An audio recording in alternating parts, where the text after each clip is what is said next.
விஜய் மதுரை மேற்குல நிக்க போறாரு அப்படிங்கிற ஒரு செய்தியும் பரவிட்டு இருக்கு. விஜய் எங்க நின்னாலும் ஹியூஜ் காம்படிஷன் கொடுப்பாங்க. இந்த சாதாரண கட்சி பிரமுகர்கள் நின்னாலே அவர் பேர்லயே 4-5 பேரை நிப்பாட்டுறது எல்லா கட்சியோட ஸ்ட்ராட்டஜியா இருக்கும். அப்போ விஜய்ன்ற ஐக்கானை உடைக்கிறதுக்கு எத்தனை கட்சி, எல்லா கட்சியிலுமே 2 விஜய் நிற்பாங்க. ஒரு கட்சியை வளர்க்கணும்னா ஒரு அறிவு சார்ந்த நிறைய விஷயங்களை நம்ம பேசுவோம். யாருக்கு அறிவில்லை சொல்லுங்க? இல்ல இல்ல யாருக்குன்னு குறிப்பில்லை. இப்ப யாருக்காவது அறிவில்லை நீங்க சொன்னாலும் உள்ள வர்றவங்க அறிவில்லை நீங்க சொல்லணும். அவர் முகத்துக்கே ஓட்டு விடும் போது அதை ஒர்க் பண்றது தான் இங்க எல்லாரோட வேலைன்னு நான் சொல்றேன். இங்க என்னன்னா அங்க சின்னதா ஒரு வெளிச்சம் தருது, அதுதான் IRS அருணா. இங்க சின்னதா ஒரு வெளிச்சம் தருது, இது IAS சகாயமானா. இவங்க எல்லாம் வந்தாலும் என்னங்க வேலை?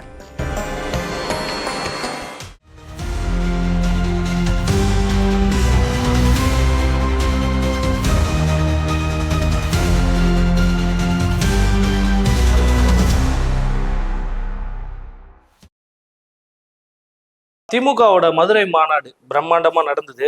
அதுக்கு முன்னாடி பொதுக்குழு இல்லையா? ஆமா, அதுக்கு முன்னாடி அழகிரி அவர்களை ஸ்டாலின் மீட் பண்ண போறதா, இதுக்கு முன்னாடி கடந்த தேர்தலையும் இது மாதிரி பெரிய விழா மாதிரி அதை எடுத்து டெலிகாஸ்ட் பண்றதும் நம்ம பார்த்துருக்கோம். மதுரை மேற்கு பயங்கரமான ஒரு போட்டி உண்டான ஒரு இடமா மாறி இருக்கு அப்படின்னு கருத்து சொல்றாங்க. அது மட்டும் இல்லாம விஜய் மதுரை மேற்குல நிக்க போறாரு அப்படிங்கிற ஒரு செய்தியும் பரவிட்டு இருக்கு. இது எப்படி பாக்குறேன்? இது உண்மையான செய்தி. முதல்ல அழகிரி அவர்களை ஸ்டாலின் சந்திச்சது 11 வருஷம் கழிச்சு இப்பதான் வீட்டுக்கு போறாரு அப்படின்னு சொன்னாங்க. முக்கியமா அவரோட மகனுக்கு உடல்நிலை சரியில்லை, US ட்ரீட்மெண்ட் எடுத்துட்டு இருக்காரு, அதை பத்தி விசாரிச்சாங்க. அண்ணனை தம்பி சந்திக்கிறது எப்பவுமே நல்ல விஷயங்க. எனக்கு எந்த குடும்பத்திலயும் சண்டையை பிடிக்காது. பாமகல அவங்க அப்பா பையன் சண்டை போட்டாலும் நமக்கு கஷ்டமா தான் இருக்கு. நம்ம ஏன்னா அப்படியே வளர்ந்துட்டோம் போல இருக்கு. அண்ணனும் தம்பியும் ஒன்னா இருந்தாலும் சந்தோஷமா தான் இருக்கு. நாளைக்கே சசிகலா, எடப்பாடியார், OPS, TTV சேர்ந்தாலும் எனக்கு சந்தோஷமா தான் இருக்கும். இது அரசியல் நிலைப்பாடை தாண்டி அடிச்சுக்க வேணாம் இல்ல. ஒன் லைஃப் எல்லாம் சந்தோஷமா இருக்குன்றது என்னுடைய பர்சனல் ஐடியா. அதனால அவருக்கு போனதெல்லாம் நம்ம கிரிட்டிசைஸ் பண்ண முடியாது. ரொம்ப சந்தோஷம். அண்ணன் தம்பி போய் அண்ணன் வீட்டுல சாப்பிட்டது எனக்கு ரொம்ப சந்தோஷம். மதுரை மேற்குக்கு நீங்க வரும்போது பாத்தீங்கன்னா MGR ஸ்டார்ட் பண்ண இடம் அது. விஜய் அங்க நிக்க போறாரு அப்படின்னு ஒரு பேச்சு இருக்குது. அது மட்டும் இல்ல, அது மாதிரி இன்னொரு 30 தொகுதியில பேச்சு ஆல்ரெடி வந்துருச்சு. தலைவர் விஜய் இங்கதான் நிக்க போறாரு, 1 லட்சம் வாக்குகள் வித்தியாசத்துல ஒரு வெற்றி பெற போறாரு, வெற்றி வெளுத்த மக்களுக்கு நன்றின்னு சொல்லி நன்றி அறிவிக்கும் போஸ்ட் எல்லாம் ஒட்ட ஆரம்பிச்சிட்டாங்க. என் பாயிண்ட் என்னன்னா 234 தொகுதியிலயுமே விஜய் தான் நிக்க போறாரு. 234 தொகுதியிலும் இந்த கொண்டாட்டங்களை ஸ்டார்ட் பண்ணுங்க. இந்த வெற்றி பெற்றதுக்கு மக்களுக்கு நன்றி தெரிவிச்சு அந்த மக்களுக்கு எப்படி உழைப்பீங்களோ அந்த உழைப்பை இப்பயே ஸ்டார்ட் பண்ணுங்க நான் சொல்லுவேன். ஏன்னா விஜய் எங்க நின்னாலும் ஹியூஜ் காம்படிஷன் கொடுப்பாங்க. இந்த சாதாரண கட்சி பிரமுகர்கள் நின்னாலே அவர் பேர்லயே 4-5 பேரை நிப்பாட்டுறது எல்லா கட்சியோட ஸ்ட்ராட்டஜியா இருக்கும். அப்போ விஜய்ன்ற ஐக்கானை உடைக்கிறதுக்கு எத்தனை கட்சி, எல்லா கட்சியிலுமே 2 விஜய் நிப்பாங்க. அப்போ அந்த ஸ்ட்ராட்டஜியை உடைக்கணும்னா விஜய் 234 தொகுதியில நிக்கிற மாதிரி ஒரு பின்பத்தை கிரியேட் பண்ணணும். அவர் எங்க நிக்க போறாருன்னு கடைசி வரைக்கும் யாருக்கும் புரியாத மாதிரியே இருக்கணும். ஸ்ட்ராட்டஜி 1. 2வது, சொன்னாலும் சொல்லாட்டி 234 தொகுதி நிக்க போறது விஜய் தான். அங்க ராகுல்கோ கோகுலுக்கோ ஐடியாவே கிடையாது. 234 தொகுதி நிக்க போறவங்களும் விஜய் தான். அப்படி எதிர்பார்த்து அந்த நம்பிக்கையில தான் மக்கள் வேலை செய்யணும். நீங்க சொல்றது விஜய்னா விஜய் ரெப்ரசன்ட் அந்த பிம்பம்ங்க, அந்த மிஷின்ல ஓட்டு போகும்போது இது அமுக்கனா ஜெயிக்க போறது. இப்போ நீங்க சொல்றீங்க எல்லா தொகுதியும் அந்த பிம்பம் மட்டுமே போதுமானதுன்னு நினைக்கிறேன். முன்னேற்காடு முன் வர்க்கு அப்படின்றது இருக்குல்ல, அந்த தொகுதியை சார்ந்தவர் வேலை செஞ்சிருக்கணும், அந்த தொகுதியில ஏதாவது ஒண்ணு பண்ணிருக்கணும், அப்படி இருக்கணும். பெரும்பாலும் எல்லாருமே அதுதானே நினைப்பாங்க. ஒரு தொகுதியில நம்ம இருக்கோம்னா இந்த தொகுதியில இவர் என்ன செஞ்சிருக்காரு தானே பார்ப்போம். எனக்கு ரொம்ப ஆச்சரியமான இந்த அரசியல் களம். ஜெயிச்ச MLAக்களே ஒண்ணும் செய்ய மாட்டாங்களாம். ஒரு மணிவண்ணன் காமெடியில் வரும், தொகுதிக்கு ஜெயிச்சிட்டீங்க என்ன பண்ண போறீங்க, பலார்னு ஒரு அரசியல் தொகுதி ஜெயிச்ச நாடா பண்ணிருக்கான், அவனை போய் கேட்காம என்ன கேட்கிறேன், தொகுதிக்கெல்லாம் நல்லா செய்ய முடியாது அப்படின்னு சொல்லுவாங்க. நம்ம அப்படி ஜெயிச்சவங்க நான் என்ன சொல்றேன், ஜெயிச்சவங்க விட்டீங்க. 70 ஆண்டு காலமா ஜெயிச்ச MLAs எல்லாம் கேட்கல. இன்னைக்கு நிக்க போற MLA கேண்டிடேட்ஸ் நான் திரும்ப சொல்றேன், யாரு மேல இருக்கிற அதிருப்தி இதுலதான் அடுத்தவர்களுக்கு ஓட்டு போடுவாங்க. இப்போ ஒரு தொகுதியில இவர் மேல எனக்கு அதிருப்திப்பா, அதனாலதான்ப்பா நான் அதிமுக ஓட்டு போட்டேன், அதனாலதான்ப்பா திமுக ஓட்டு போட்டேன் அப்படிங்கிற ஒரு கருத்து வரும். அப்ப அந்த தொகுதியில ஏதாவது செஞ்சிருக்கணும்ல, செஞ்சிருந்தா தானே அவங்க ஓட்டு போடுவாங்க. இல்ல அந்த தொகுதியை ரெப்ரசென்ட் பண்ணி ஏதாவது பண்ணிருக்கணும் அப்படின்னு ஒரு இது இருக்குல்ல. வெறும் ஒருத்தரோட பிம்பம் வச்சு 234 தொகுதியிலும் ஜெயிச்சிட முடியுமான்னு கேக்குறேன். திரும்ப எனக்கு ஒரு காமெடி தான் ஞாபகம் வருது. ஏதாவதுன்னா என்னங்க பண்ணணும், MLA கேண்டிடேட்டா வரப்போற ஆளே ஸ்கூல் கட்டி கொடுக்கணும்னு நினைக்கிறீங்களா? இல்ல அந்த தொகுதி சார்ந்த அதுதாங்க இந்த பாயிண்ட். நமக்கு கெட்டவனை பார்த்தா எதுவும் கேட்க மாட்டோம். அவன் அப்ப விட்டுருப்பா, அவன் ஓட்டு காசு கொடுத்தாலும் சந்தோஷம் போயிடுவோம். நல்லவன் ஒருத்தன் வந்துட்டான்னு வச்சுங்களேன், அவன் நம்ம வீட்டு பாத்ரூம் கழுவுற வரைக்கும் அவனை எதிர்பார்ப்போம். இது வந்து நம்மளுடைய சாபம். நான் என்ன சொல்றேன், அவங்க செய்யலன்றதுக்கு நீங்க எவ்வளவு போறீங்க? அவங்க செய்வாங்கன்னு நான் சொல்றேன். செய்யலன்னா ஓட்டு போடாதீங்கன்னு நான் சொல்றேன். அந்த நாள் வரட்டும். நீங்க ரொம்ப சீக்கிரமா ரொம்ப அதிகமா தாவேக்க எதிர்பார்க்கறீங்களோ, அந்த நாளே இன்னும் வரலங்க. அவங்க செய்வாங்க. நான் சொல்ல வந்த பாயிண்ட் நீங்க தப்பா புரிஞ்சுக்கிட்டீங்க. யாரும் இந்த வேலையை செய்யாதீங்க, எந்த முகத்தையும் வெளில காட்டாதீங்க, இருட்டுல உட்காந்துக்கிட்டு தாவேக்கா சின்னதை ப்ரொமோட் பண்ணுங்க நான் சொல்ல வரல. நான் சொன்னது இந்த பொலிட்டிக்கல் சயின்ஸ்ல பார்ட்டிஸ் 2-3 வகையா பிரிப்பாங்க. ஒண்ணு வந்து கேடர் பேஸ்டு பார்ட்டி, அது வந்து கீழே இருந்து மேல கட்டமைக்கப்படும். இந்த ஒரு ரோல், ஒரு நிஷே பேஸ்ட் பார்ட்டின்னு சொல்லுவாங்க. ஒரு பர்டிகுலரா இப்போ வந்து ஈழத்தமிழர்களோட அந்த இனப்படுகொலையை தொடர்ந்து உண்டான கட்சி நாம் தமிழர். அவங்க வந்து தமிழ் தேசியம், ஈழ விடுதலை இதை குறித்து பேசுவாங்க. அதே மாதிரி ஒரு பர்டிகுலரா ஒரு பெல்ட்ல ஒரு ஜாதியினர் வந்து அழுத்தப்படும் போதோ இல்ல அவங்களுக்கான வரவேற்போ இல்ல ரிசர்வேஷன் கிடைக்காதோ அவங்களுக்காக குரல் எழுப்பி சில கட்சிகள் வரும். இன்னைக்கு வன்னியர் இடஒதுக்கீடு கேட்கிற பாமக நீங்க அப்படி சொல்லலாம். இல்ல தலித் மக்கள் வந்து அப்ரஸ் பண்ண தொடர்ந்து வந்தக்கூடிய பல கட்சிகள் நீங்க சொல்லலாம். திருமானலாம் கிளாசிக்கல் எக்ஸாம்பிள். இது வந்து ஒரு நிஷே பேஸ்டு பார்ட்டின்னு சொல்லுவாங்க. On the other hand charisma based பார்ட்டின்னு ஒன்று சொல்லுவாங்க. அது வந்து ஒரு பர்சனாலிட்டி பேஸ்டா இருக்கும். ஒரு சென்ட்ரல் ஃபிகரு, அந்த சென்ட்ரல் ஃபிகருக்காக ஒரு மக்கள் கூட்டம், அவங்களுக்கு பின்னாடி ஒரு கேடர்ஸ், அந்த மக்களுக்காக ஓட்டு, அந்த அவருக்காக ஓட்டு போடுற மக்கள். நீங்க வந்து தமிழகத்துல எம்ஜிஆர், ஜெயலலிதா, என்டிஆர், ஏன் 2014 பாரதிய ஜனதா பார்ட்டியில மோடியவே அப்படி ஒரு கரிஷ்மாவா தான் ப்ரொமோட் பண்ணாங்க, அந்த நமோ அந்த மாதிரி எல்லாம். சோ இது வந்து ஒரு கட்சி ஒரு மாதிரி ஒர்க் ஆகும். இதுல நீங்க கரிஷ்மா பேஸ்டு பார்ட்டியை வந்து ஒரு கேடர் பேஸ்டு பார்ட்டியோட பொறுத்துறீங்க. நான் என்ன சொல்றேன், 234 தொகுதிக்குமே விஜய்க்கு ஓட்டு போடுறோம், இங்க பட்டன் நமக்குன்னா விஜய் முதல்வர் ஆவாரு, அந்த எண்ணம் தான் மக்கள் கிட்ட இருக்கும். இங்க ஜெயிக்க போறது வந்து அந்த XYZ இல்ல, XYZ எம்எல்ஏ ஆகணும் ஆகக்கூடாதுன்றது இவங்களுடைய எண்ணமா இருக்காது, இருக்கக்கூடாது. ஏன்னா கிட்டத்தட்ட இவங்க எல்லாரும் சமகாலத்துல உண்டான ஒரே தகுதியான ஒரே பகுதியில மக்கள். ஒருத்தர் ஸ்டார் கட்டும் போது ஒருத்தர் தோரணம் கட்டிட்டு இருந்திருப்பாரு. ஸ்டார் கட்டினவர் போய் தோரணம் கட்டினவர் எம்எல்ஏன்னு கூப்பிட்டுன்னு சொன்னா ஒத்துக்கு மனசு வராது. இவங்களை எப்படி நீங்க ட்ரெயின் பண்ணணும்னா, இந்த பட்டன் இங்க இந்த பக்கம் இருக்கிற பேரை விட்டுரு, அங்க இருக்கிற கட்சி பேரு, இங்க இருக்கிற சின்னம், இந்த சின்னத்தை தொட்டா தளபதி வந்து சிஎம் ஆவாரு. இப்படிதான் அவங்க புரிஞ்சுக்கணும், இப்படிதான் ஒர்க் பண்ணணும். இதைத்தான் 234 தொகுதியிலும் தளபதி தான் அவங்களோட கேண்டிடேட் நான் சொன்னதோட அர்த்தம். அதுக்காக அந்த பகுதியில யாரும் மக்களுக்கு நல்லது செய்யாதீங்க யாரும் சொல்ல, ஏன்னா அவங்க தலைவரே சொல்றாரு, பூத் லெவல்ல இருக்கிற ஒருத்தர் போய் ஒரு வீட்டுக்கு போய் பாருங்க, மக்களை சந்திங்க, அவங்க பிரச்சனையை கேளுங்க, உங்களை அறிமுகப்படுத்திக்கங்கன்னு. அந்த கரிஷ்மா பேஸ்டு பார்ட்டியாவே அவரே கேடரா கன்வெர்ட் பண்ண ட்ரை பண்றாரு. ஆனா அது கரிஷ்மா எப்படி ஒர்க் ஆகுன்றதான் நான் சொல்ல ட்ரை பண்ணேன். அவங்க தளபதியை மட்டும் சிஎம் ஆக நினைச்சா போதும், அந்த தொகுதியை தானா ஓட்டு வரும். இதுக்கு முகங்கள் தேவை கிடையாது. அதை தாண்டி முகத்தையும் பரிச்சயம் பண்ணி மக்கள் வேலை செய்யும் போது எட்ஜி கிடைக்கும். நான் நல்லா படிக்கிற பையன் அப்படின்னு சொல்லிட்டு காலைல 10 மணிக்கு ஸ்கூலுக்கு வர்றது தப்பு. நல்லா படிக்கிற பையனா 8 மணிக்கு கரெக்ட் டைம் ஸ்கூலுக்கு வரும்போது ஒரு எக்ஸ்ட்ரா மரியாதையும் ஒரு எக்ஸ்ட்ரா மார்க் கிடைக்கல, அதை செய்யுங்க அப்படின்னு நான் சொல்றேன். IRS அருண் வந்து வாலண்டரி ரிட்டையர்மெண்ட் வாங்கிட்டு தாவேக்கால இணைய போறாரு. இணை பொதுச் செயலாளர் இல்ல பொதுச் செயலாளர் போஸ்டிங் வரைக்குமே கொடுக்கறதுக்கான வாய்ப்பு இருக்கு. இதனால புசி ஆனந்தருக்கு ஆபத்து அப்படின்னு ஒரு கருத்து போயிட்டு இருக்கு, ஒரு செய்தி போயிட்டு இருக்கு. எப்படி பாக்க? திரும்ப அதேதாங்க. அவங்க எல்லாருக்குமே வந்து இந்த கட்சியோட பிரச்சனை தான் பெரும் பிரச்சனையா இருக்கு. ஒரு கட்சிக்கு துணை பொதுச் செயலாளர் ஒருத்தர் வந்துட்டா பொதுச் செயலாளரை வந்து பவர் போயிடும் சொல்றதுலாம் எந்த விதத்துல லாஜிக்னு எனக்கு புரியும். ஏன்னா இவர் வந்து ரொம்ப நாளா வந்து விஜய்க்கு வந்து ஆலோசனை கொடுத்துட்டு இருக்கிறதாவும், விஜய்க்கு ஆலோசகரா இருக்கிறவரை வந்து இவர் தான் வந்து அறிமுகப்படுத்தினாரு அப்படிங்கிற ஒரு இதுவும் இருக்கு. அதுதாங்க, ஒரு கட்சியில துணை பொதுச் செயலாளர் ஒருத்தர் வந்துட்டா பொதுச் செயலாளர் வீக்கன் ஆயிடுவார் நினைக்கிறதே வந்து அது சும்மா ஒரு அந்த கட்சியில் அதுக்காக இந்த கேள்வி கேட்கல. ஏன்னா வந்து ஒரு கட்சியை வளர்க்கணும்னா ஒரு அறிவு சார்ந்த நிறைய விஷயங்கள் நம்ம பேசுவோம். யாருக்கு அறிவில்லை சொல்ல இல்ல யாருக்குன்னு குறிப்பில்ல, இப்ப யாருக்காவது அறிவில்லை நீங்க சொன்னாலும் உள்ள வர்றவங்க அறிவாளி நீங்க சொல்லணும். அறிவு சார்ந்த விஷயங்கள் பேசுவோம். அந்த கட்சியை வளர்க்கறதுக்காக அடுத்த கட்டத்துக்கு நம்ம என்ன எடுத்துட்டு போறோம், பேச போறோம் அப்படிங்கிறது வந்து அதிகமா இருக்கணும் அப்படின்னு நினைப்பாங்க. அந்த வகையில இப்போ வந்து இப்போதான் IRS அப்படி ஒருத்தர் உள்ள வராரு. அப்போ எப்படி இருக்கும் புசி ஆனந்துக்கும் ஆதவ் அர்ஜுனாவுக்கும்? சொல்லட்டுங்களா? முதல்ல ஒரு கட்சிக்கு ஒருத்தர் பத்தாது. ஒரு பகுதியிலும் எவ்வளவுக்கு எவ்வளவு பலம் சேருதோ அவ்வளவுக்கு எவ்வளவு நல்லது. ஏத்துக்கிறீங்களா? இப்ப வந்து திடீர்னு வந்து ஒரு IRS ஆஃபீஸர் ரிசைன்மெண்ட் வந்தாலோ 2 IAS 2 IPS உள்ள வந்தாலோ அந்த கட்சியில ஏற்கனவே இருக்கவங்களுக்கு அது பலவீனம்னு யாரும் பார்க்க கூடாது. அந்த கட்சிக்குள்ள இருக்கவங்களுக்கும் சொல்றேன், அது உங்களுக்கு பலம்னு பார்க்கணும். இப்படி ஒருத்தர் கூட வரும்போது அது ஒரு பலம். இப்போ நீங்க ஆனந்த் திரும்ப மென்ஷன் பண்றீங்க, ஜெனரல் செக்ரட்டரிய, அவருக்கு அந்த கட்சியில என்ன பலம் இருக்கும்? நீங்க வந்து சில இடத்துல வந்து அவர் வந்து மேடையில சரியா பேசல, இல்ல பிரஸ் மீட் சரியா அட்ரஸ் பண்ணலாம் கிரிட்டிசைஸ் பண்றதை நான் பாக்குறேன். என் கேள்வி, 234 தொகுதியில இருக்கிற ஒவ்வொரு நிர்வாகி பேரும் அவருக்கு தெரியும்ன்றாங்க.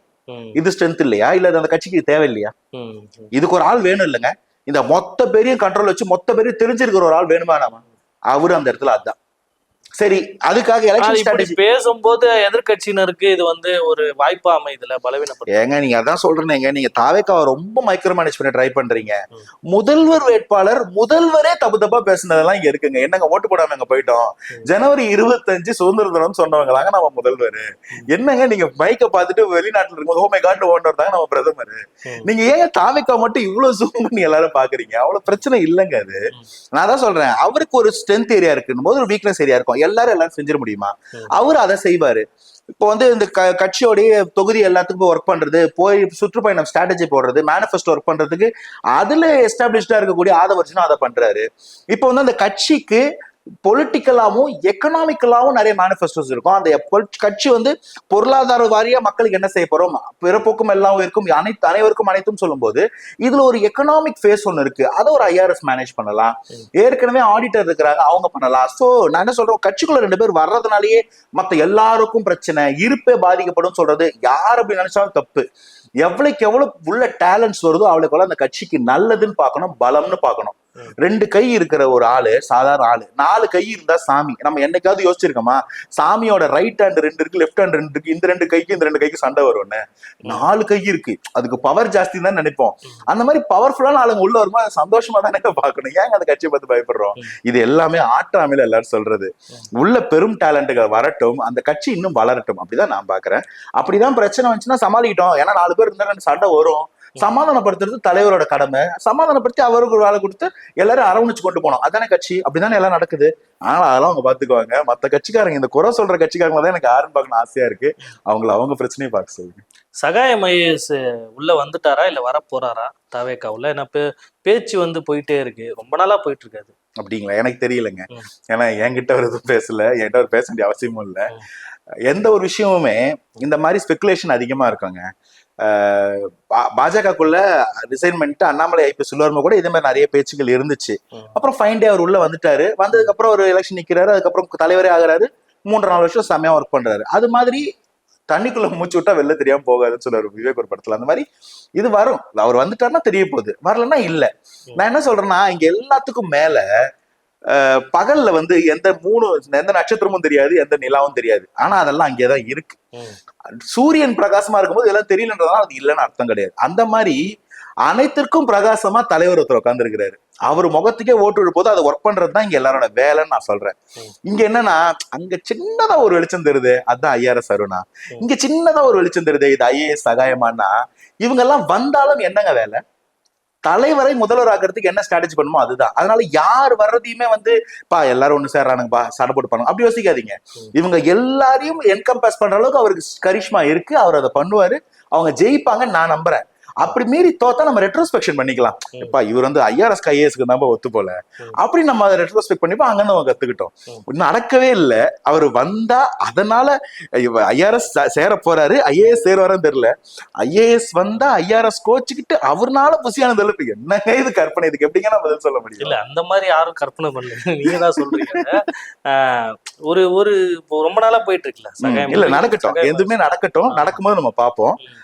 இதெல்லாம் வந்து அந்த படம் சர்க்கார்ல இருந்து வந்தக்கூடிய ஸ்பெகுலேஷன் நினைக்கிறேன். அதனால அதுக்கு நம்ம பெருசா முக்கியத்துவம் கொடுக்கணும்னா, எனக்கு தெரிஞ்சு அப்படி ஒன்றும் உள்ள வர மாதிரி நான் எதுவும் கேள்விப்படல. வந்தாருன்னா சந்தோஷம் தான், நல்ல விஷயம் தான். ஏன்னா ஊழலற்ற ஒரு ஆட்சி வேணும்னு அவர் சொல்றாரு. அவரு ஊழலற்றவர்னு நிறைய இடத்துல ப்ரூவ் பண்ணியிருக்காரு. வரட்டும், அப்படி ஒருத்தர் இருந்தாலும் நல்லதுதானே இந்த கட்சிக்கு. இன்னும் கொஞ்சம் சுத்தமா இருக்கும்ல, மக்கள் மத்தியில் அபிமானம் அதிகமா இருக்கும். நல்லதுதான், வரட்டும். இறுதியாக பாமக 2ஆக உடைந்து ஒரு பாகம் பாஜகவுக்கு போறதாகவும் இன்னொரு பாகம் தாவேகாக்கு வரதாகவும் அது ஒரு பேச்சு போயிட்டு இருக்கு. இது இல்ல, பாமக வந்து இன்னைக்கு தேதிக்கு அது பாஜக போதா, அதிமுக போதா, தாவேகாக்கு போதான்றது பத்தி எனக்கு கிளாரிட்டி கிடையாது. அதனால அடிச்சு விடுறதுக்கு நான் ரெடி கிடையாது. பாமக 2ஆ உடஞ்சிருக்குதான்னு பார்த்தா ஒரு ஃபேக்ஷனா இன்னைக்கு ஒரு பிரிவு இருக்கதான் செய்யுது. அதை நம்ம ஏத்துக்கதான் வேணும், அட்ரஸ் பண்ணி தான் ஆகணும். அதனால அந்த கட்சிக்கு பாதிப்பு இருக்குன்னு கேட்டா கண்டிப்பா பெரும் பாதிப்பு இருக்கு. ஏன்னா கட்சியோட கேடர்ஸ் மொத்தமா வந்து ஒரு பக்கமா நிக்கிறாங்க. ஆனா கட்சியோட வாக்கு வங்கிகள் எல்லாம் இன்னொரு பக்கமா நிக்கிறதா சொல்லப்படுது. என்ன ஆகும்னா, இது வந்து அந்த கட்சியோடைய பார்கெனிங் பவரை குறைச்சு விட்டுரும். அந்த கட்சி இத்தனை சீட்டு வாங்கலாம், இவ்வளவு பாக்கெட்ஸ்ல நிக்கலாம், இதெல்லாம் ஜெயிக்கலாம்னு சொல்லும் போது, இதை நான் முன்னாடி வேற மாதிரி ஒரு அனுமானம் வச்சிருந்தேன். நான் என்ன அனுமானம் வச்சிருந்தேன்னா, அன்புமணி ராமதாஸ் சொன்னாதான் இருப்பாங்க. ஆனா அந்த வன்னியர் ஓட் பெல்ட்டை உடைக்கிறதுக்கு ஏற்கனவே பல தலைவர்கள் வன்னியர் தலைவர்கள் இருக்கிறாங்க. வேல்முருகன் அண்ணன்லாம் கூட அப்படிதான் வந்து திமுக கூட்டணிக்குள்ள வந்திருக்காரு. ஸோ வன்னியரோட ஓட்டு வந்து திமுக கேபிடலைஸ் பண்ணி கொடுக்குறது வேல்முருகன் இருக்கிறாரு. இன்னமும் அந்த கட்சியை வீக்காக்கிறதுக்கு முகுந்தன் பரசுராமன்லாம் கூட தனியா வளர்க்கப்படுவாங்க.